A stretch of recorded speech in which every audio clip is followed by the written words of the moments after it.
So today I'm trying out something I've never done before. If you've seen some of my previous videos, you know that I recently was in Japan and fell in love with some of that local Japanese food. I have to travel a lot for my job, so I do batch cook a lot. If you're new to my channel, I am a flight attendant, so I do travel for work. So today I decided to batch cook a whole bunch of my own miso and natto.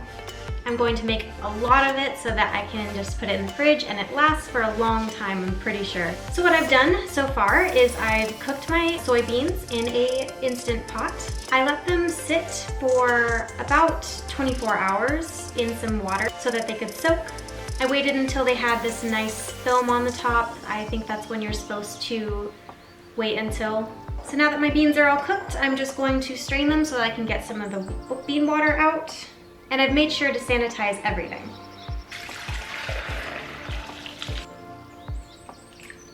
So I found a few different recipes online and on YouTube, and so I'll link down below the ones that I'm using. Miso and natto are both a fermented food, both really healthy for you. So I like to eat a fermented thing at least once a day. And obviously everyone loves miso, it's delicious. And natto is an acquired taste, but I love it. So I like to have that pretty often as well. So what I'm gonna do with these is I'm going to squish them up so that they are nice and smooth. Just instant pot insert. And it's like some sort of muddler to work. Potato masher. I'm gonna try to get them as smooth as I can. Adding a couple teaspoons of my bean cooking liquid. So I have mashed up my beans. This is about 2 cups uncooked beans. So I'm just gonna check the temperature here real quick. All right, it's at 102. That's about perfect for adding our koji. So I picked this up at the Asian market near where I live. It's just regular koji. I'm gonna use the entire packet and dump it right in there. It's kind of powdery. Just need to mash this up pretty good. But I don't care if it's like super smooth or anything, so I don't think, oh no. I don't think I'll be, need a bigger bowl. So I'm gonna grab 2 cups of my bean cooking liquid, and then I'm gonna want 10 tablespoons of salt. So I'm gonna reserve a couple tablespoons for just the top and the bottom of the crock though. Work in batches here. This is nice, like kosher salt for, you know, pickling and fermenting things. You want to get the good stuff. All right, I've got this all mashed up, and now I'm just going to grab my little fermentation crock and put some of my nice salt on the bottom of it. So this is just going to keep it from spoiling on the bottom. Then what we're gonna do is take our miso, smash it into balls, get all the air out, and just shove it right in there.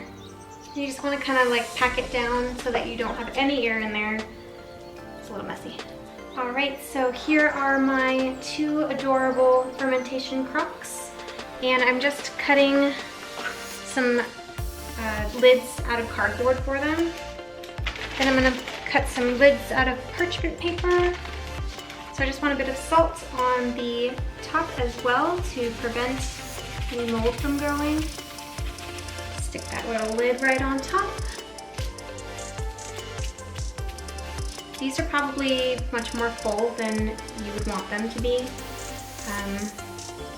I just didn't have anything else and I didn't want to waste, so.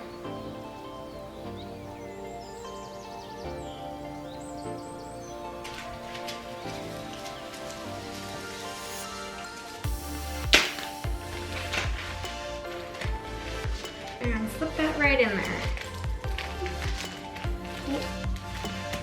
It's too full. Okay, so we're gonna weigh it down. All right, so now I just have to weigh it down. Just use whatever you've got. And last but not least, I am making some natto. All I have to do for this one is just put it into a pan and wait for it to be about 100 degrees as well. Mix it up with about 1/9 of this natto that I have put in the freezer.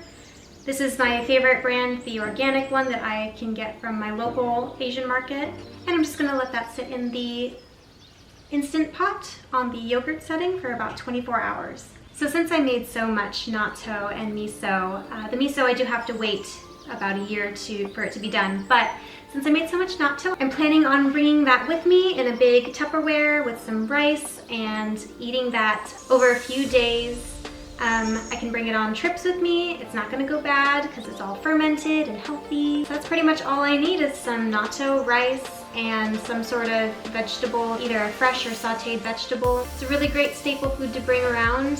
It doesn't go bad quickly. It's just really easy to make and to use, and I really love it. So I hope my projects turn out. I don't know yet. I will know in about 24 hours for the natto and 6 months to a year for my miso.